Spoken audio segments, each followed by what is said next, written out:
So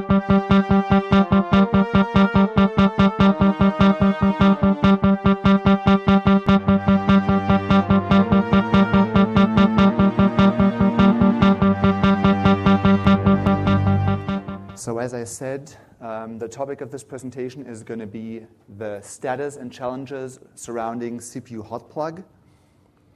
It's not an entirely new topic, so I'm going to go into slightly why we're actually doing this, then how it historically evolved, where we currently are, and afterwards some of the challenges that we're still facing, and then hopefully we can discuss about how to go about some of those challenges.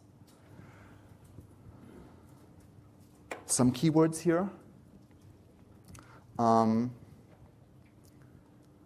KVM, QEMU has historically had various audiences. So on the one hand side, there is Linux developers who may be interested in actually testing CPU hot plug without going to a server in the server room and physically plugging anything in and out.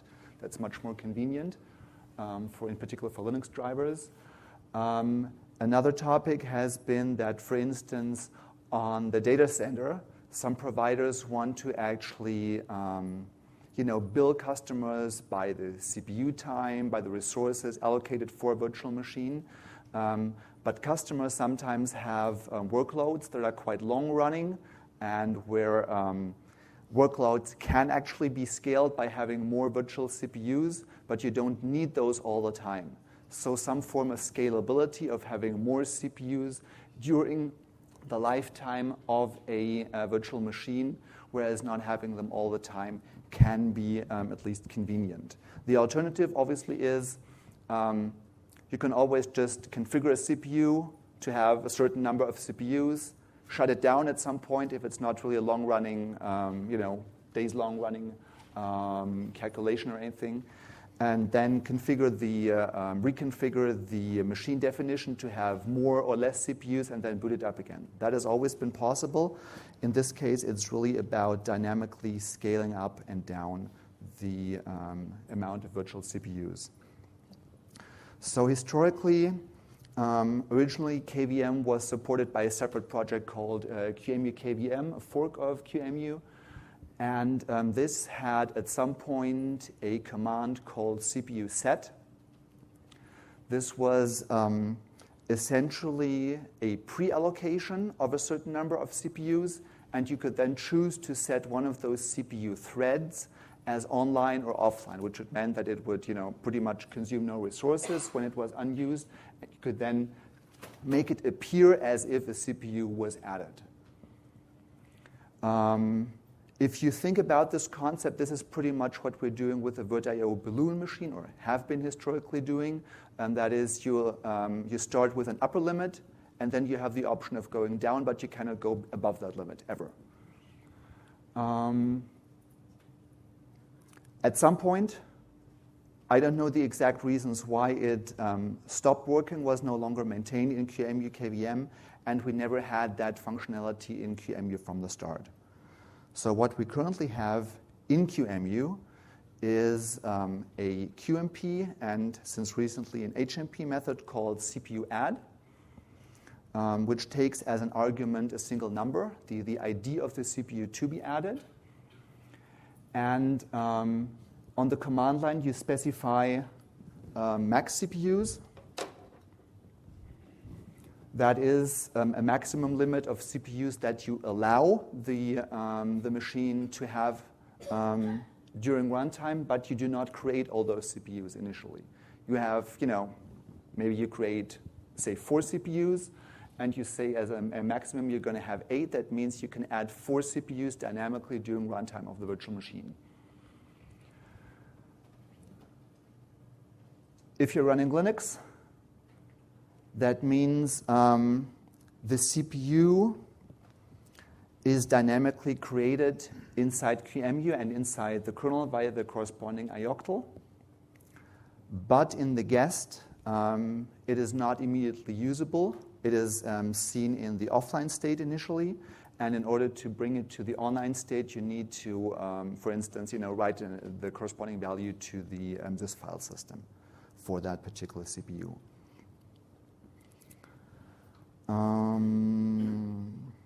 So far, so good.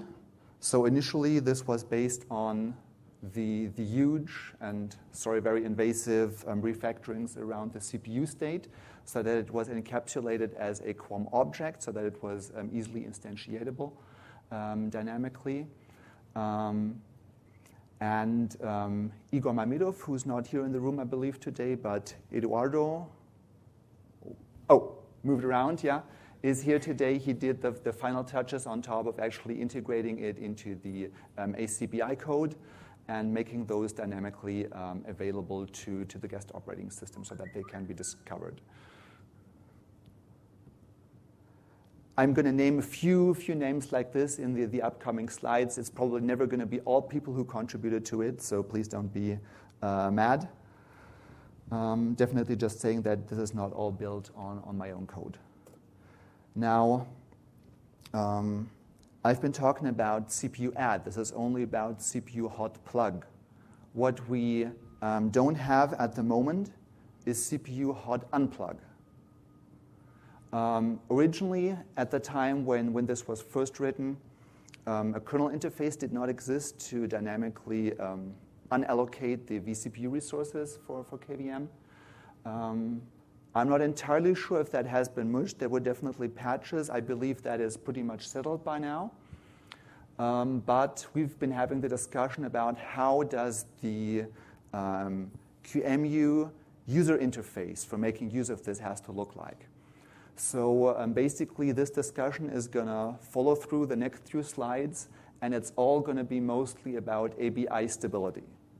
So QEMU strives, or no, we require ourselves to keep the command line compatible from version to version. So that means that if we have specific properties that we're setting through the command line, they need to remain the same type and the same name throughout versions, so that libvirt can easily continue to use them and other users. And also on the QM side, I've made presentations about the details of those stability rules. We are restricting ourselves in not changing the type of an existing property of an object. The exact location where objects are, that might change somewhere in the composition tree, but the type needs to be the same so that a client accessing it does not have surprises when reading or writing to particular properties. Another issue was that there was a very simple assumption that when CPUs get created, you simply loop through the amount of CPUs and increment the index of that. If you start removing CPUs, then suddenly you might end up, not removing the last CPU in the sequence, but some vCPU in the middle, which would leave holes in the namespace and therefore confuse code. That is something that IBM's Bharat Rao has been contributing code to use a bitmap instead.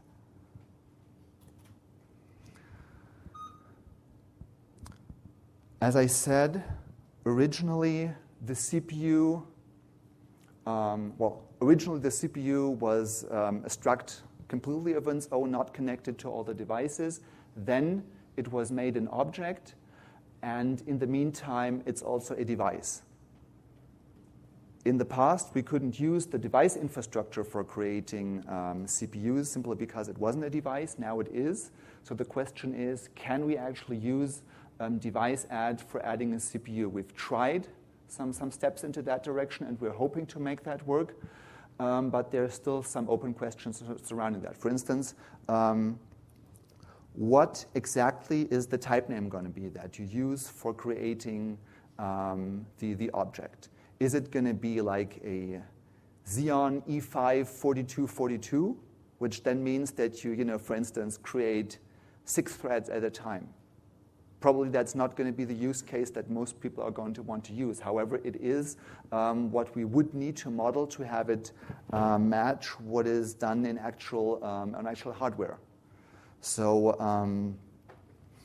I'm hoping to show that live in a few minutes if the build that I was doing didn't completely break due to the power outage. The other aspect is that not every machine is a CPU. I'm going to have two more examples of architectures where we're working on CPU support to show what the exact differences may look like. But obviously, a PC assumes that you have one board with multiple sockets, and usually all those sockets are going to be of the same, not just architecture, but mostly also the same model that is being added.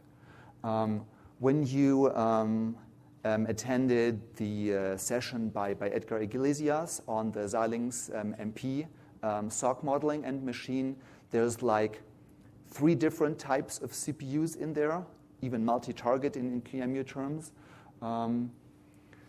So one of the questions is, where do we actually plug the CPUs? QUOM offers partially a solution for that, also the hot plug interfaces that Igor and others had been contributing earlier. But this means that you cannot just take a CPU add command with an ID as the only argument for adding a CPU. It means we need a different interface. The question is, how can we make use of the device add interface in that particular point in time? As far as the topology goes, device add does not allow us to specify where exactly the CPU is going. So we cannot say that we want to connect this device to a particular logical, CPU core sitting on a particular NUMA node or so. But rather, it would automatically end up by default on a bus or by some distribution scheme that we would have to implement per machine. The bright side, obviously, is that we have all the infrastructure already there. In particular, we already have a device del command where we could do the opposite of device add. And there would be less code duplication. So let's take a look at PowerPC next. As I mentioned, Barata has been doing some great work there. This is one example of where the P-series machine that we're implementing in QEMU to run KVM guests does not actually match hardware. So on hardware, you usually have a hypervisor running on bare metal, and then you have this SPEPR interface with paravirtual devices being provided to those guests. So you don't really have a hardware model to simply copy from. You can interrupt me at any time, Paul, if I'm saying it wrong. So what we have been discussing there is that for PowerPC, it would make the most sense to do CPU hot add on a core level. So not on the thread level, because the thread is just a numeric property on the CPU device node in the flat device tree. And this is so far always fixed. Fixed at 2, or was it 8? Or? It depends on the CPU core model. If Okay. It's power 6, it's 2. If it's power 7, it's 4. If it's power 8, it's 8. Okay, but this depends on the model of the, for instance, if I choose a Power 8 V, what's it, 2.1 or something like that? It's 8. It's 8 for all Power 8. Okay, 8 for all Power 8. Okay. So it might change if there was Power 9 generation coming out, but so far it's fixed for this generation at that number, particular number 8. Okay.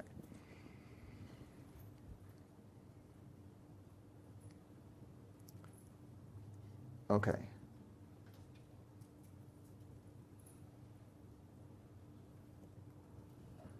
For System Z, the other IBM architecture, it's even slightly more complicated. So The actual CPU books are abstracted by what is called a Prism, which is also, from our view, kind of a hypervisor running on the actual bare metal machine that no one except IBM has access to. And all Linux guests are running in a logical partition. So that means that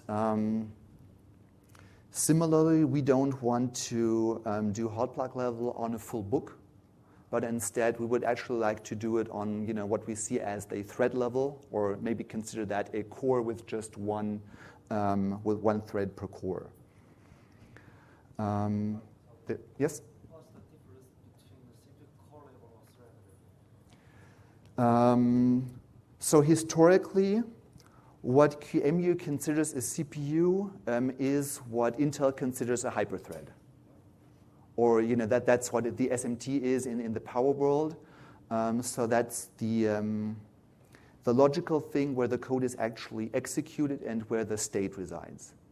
From a topology, that is part of the things that I've been looking into for x86. There was a patch series that was trying to model this as like a Lego model, where you have one stone that is the actual socket. The socket then consists of multiple cores, and the core consists of multiple threads. So this is to reflect in our internal modeling how the thing is going to be represented to the guest. But what I remember, the vCPU is flat.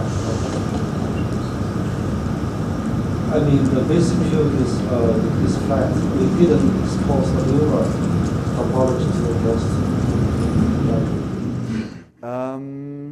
So for x86, we do.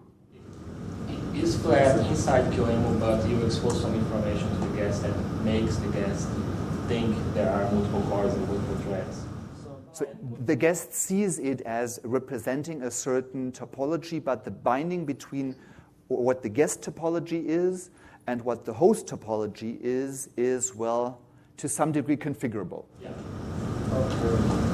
So my memory is out of them. And maybe add to that, if we're seeing in the kernel space, then it is, they're treated equally as a flat space of vCPUs, as far as I understand. Yeah. So from scheduling-wise and so on. It's just about exposing some IDs to the guests, but inside QEMU, they are just a list of vCPU threads, and that's it. So if it's a thread, why you distinguish a core level of thread if the vCPU is flat?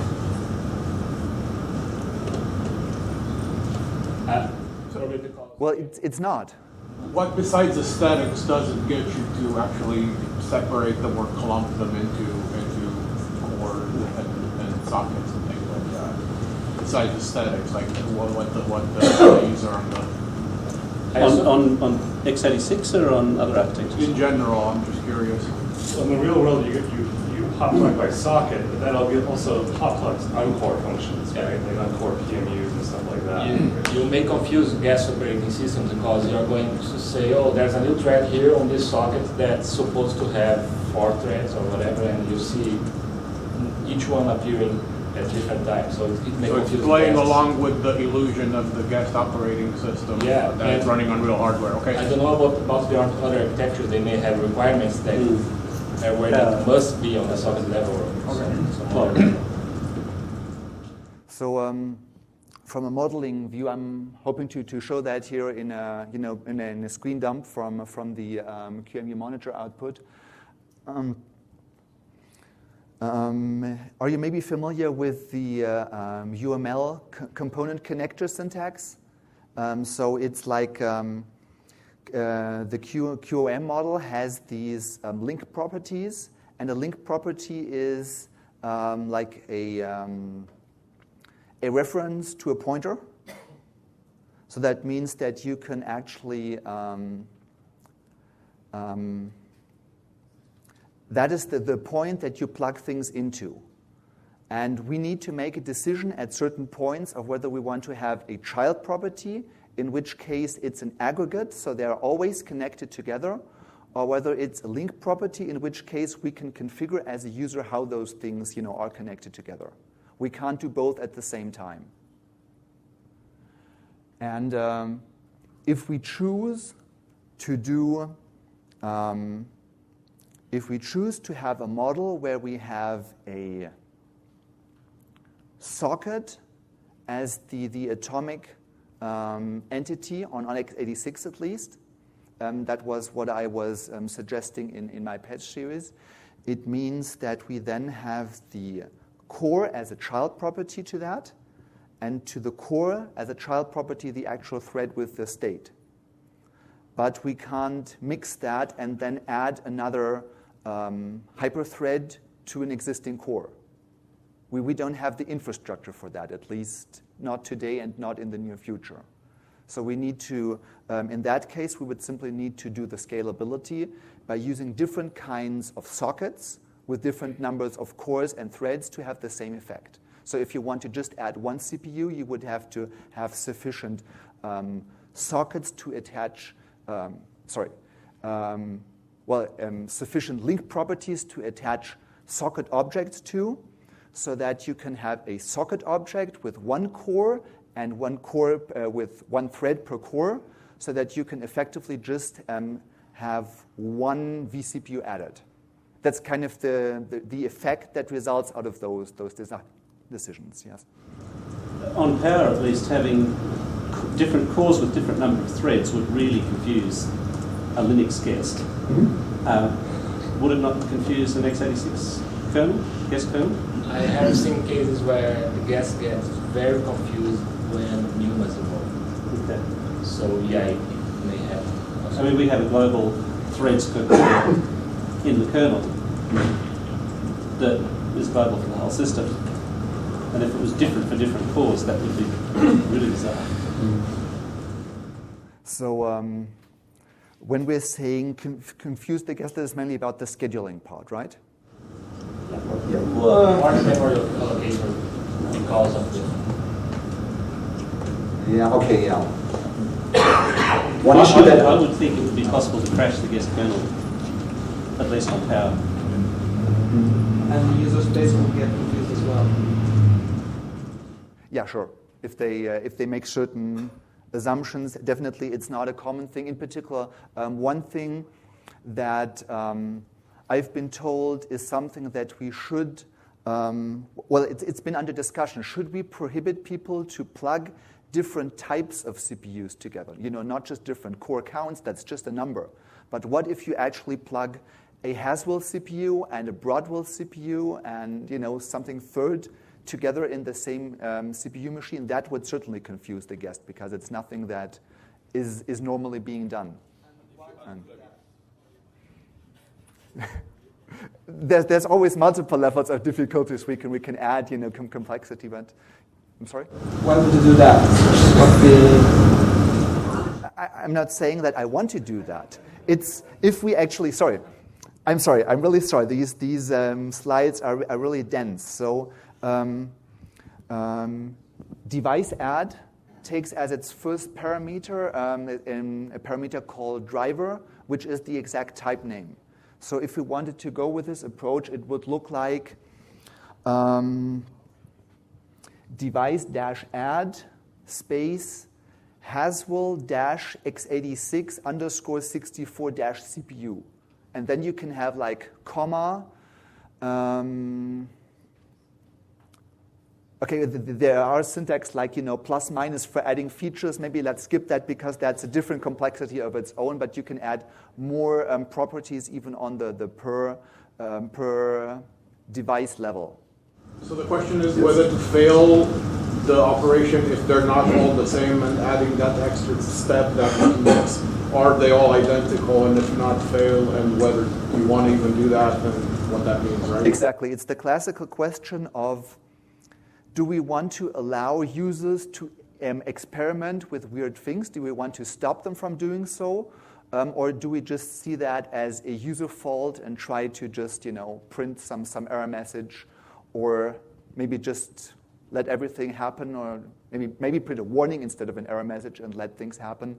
until, the guest locks up or whatever happens in the particular guest. Since at the QEMU KVM level, we don't know what guest actually the user obviously is running. In most cases, it's going to be Linux. That's the most common that in particular, SUSE, Red Hat, and other companies are going to be looking at. But, universities do weird stuff from time to time. And that's good. The other thing is I've never heard of anything like that being done on x86, but we had a talk just this morning with one of these Xilinx ARM chips that has like 2 different sorts of ARM and 2 microblazers and stuff on the same system. And so having multiple CPUs of different types is a real thing, not on x86 machines, but it's a real thing. And that's also another good point is if we look in particular at ARM, it's much less standardized how the ZOG actually looks like. Not just that, they might have some form of coprocessor on the same chip that we could maybe ignore in this context if we don't really want to, execute the main operating system on that. But where in the exact object hierarchy that we have internally in QEMU do we want to add the new CPU? If we're looking at those ZOG models, that would also affect like when Freescale is doing PowerPC networking chips. When you're thinking about topologies including different clusters that can be power switched between, big little things like that, it also gets complicated. Where you actually want to do that, because device add does not allow us to specify, at least today, where the thing is supposed to go. So we can't say, okay, we want this new vCPU thread to go to that existing core. We can only say, okay, we want to add this, and then we need to have a machine-level logic that takes care of where to actually place it. And so far, we've been using a virtual ICC bus for x86, where both the CPUs and the APICs have been added. But we're trying to actually deprecate that way by simply moving on to the busless QM model of having those objects composed to each other, so that the APIC actually sits on the CPU, and you then have the CPU or CPU thread, core, socket, whatever exactly, as the atomic level that you then add, and everything just sits on that and goes with it. Gets reset with it. Another ongoing issue that we've been seeing.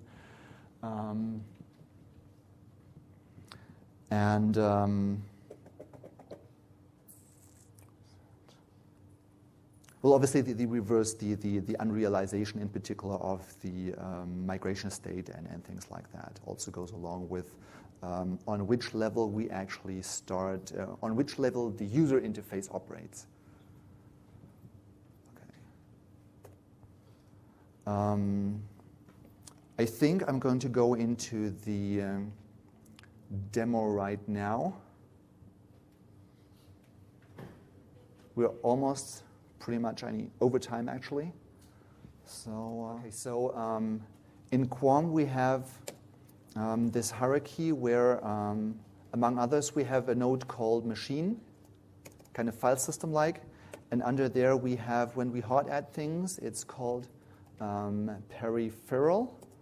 And then there's also peripheral anon when we don't give an ID to a particular device. So that's where the bucket where the things without a name actually land in. So we would have like a device. No. So if we name this, for instance, CPU 0, it would show up something like this. And this is whatever gets added on either the command line level or in particular on the QMP, HMP level. When we have a device add command, this is where the nodes show up. And what I was talking about here about this composition tree is that below this, assuming this is a vCPU thread, then in this place, for instance, we would have the APIC as a subnode, rather than having the APIC sitting somewhere here as a device in square brackets 42. And depending on how we actually model this, we would in this place then have CPU socket 0, under that a core, say, assuming there's one, maybe start by indexing at 0. And on the core, we would have a thread 0. This is all x86 specific here, obviously. And then below that, the APIC. Those were those modeling questions that I was touching upon. In this case, the type of the particular property here, so the core 0, that would be a child, what did I call it? x86, 64 socket, something like that, maybe, or CPU socket. Oh, no, sorry, yeah. That type of the CPU socket would be one above. In this case, it is the core. This one would be the vCPU. I mean, is what this ACPI definition? No, this is the a file system view of the QEMU composition tree. So when an object has a number of properties, some of those properties can be child properties, and those child properties, they construct this hierarchy of how those objects are composed. Yeah, I remember several years ago, there is an early version of CPU compact at KVM. At that time, we modified a lot of to C files and defined the CPU as a process object in the ACPI. Now you remove all this. This is independent of ACPI. So this is the internal management view of how QEMU handles these objects. In particular, how QEMU internally handles those objects and how libvirt interacts with those objects, or whatever the management user particular is. The guest ACPI table will be built from this. Exactly. So not strictly, using these names and structures so on, but from the information we have here. Right. Yeah, that's right. Interactive, but yeah. But I think I have a point. I mean, I think today the ACPI view is flat, and we may also try to change that. I don't know if it would work. I don't know how the guests expect the processors to appear on ACPI, but we could do hot plug on the socket level only on ACPI too. So that's something we may consider also. And let's add this on x86. I don't know how it's done in the other architectures. But it's independent from changing that. I mean, we can keep it flat on ACPI and change it later, or... In particular, it's that we have a lot, this whole QEMU idea was never fully thought through in implementing it. There were a lot of ideas in people's head, but it's still pretty much a large flat namespace of devices or objects that are just lying around. And those objects in particular have information about NUMA topologies, about CPU topologies, but they're not being reflected internally in what we're modeling here. So that is part of what I have been looking into, and obviously that is in whether you save it in the QEMU hierarchy or whether you have an integer field that says the same information, you can generate the ACPI tables from it either way. That's not restricting what the guest sees. It's about in which way can we modify the machines. And if you say, how does Alibaba want to actually use CPU hot plug? I mean, are you using it today? Yeah. And you're using it like one CPU at a time? The user does, like a checkbox somewhere to do that? Or, what exactly is the use case? And what is the granularity that you are using for that? Because some customers want to extend their CPU numbers, and sometimes most cases, they want to add the CPU online. But at which granularity they do it is completely up to them, right? So they're going to say, oh, I need to add one more CPU, or do they say, oh, but now it was idle, the machine, and now I'm going to do something, and I want to add like 15 CPUs, or at which level? You don't know, okay. Yeah. I guess most of us don't, and so there's trying to keep our options as open as possible, but also trying to get some sanity into not developing one thing for x86 that is completely different from what S390 is going to be using here. But it seems that the time here is not sufficient for really reaching a final conclusion. So is there any last-minute question, suggestion, or issue that someone wants to bring up? Because if not, then thank you very much for your attention.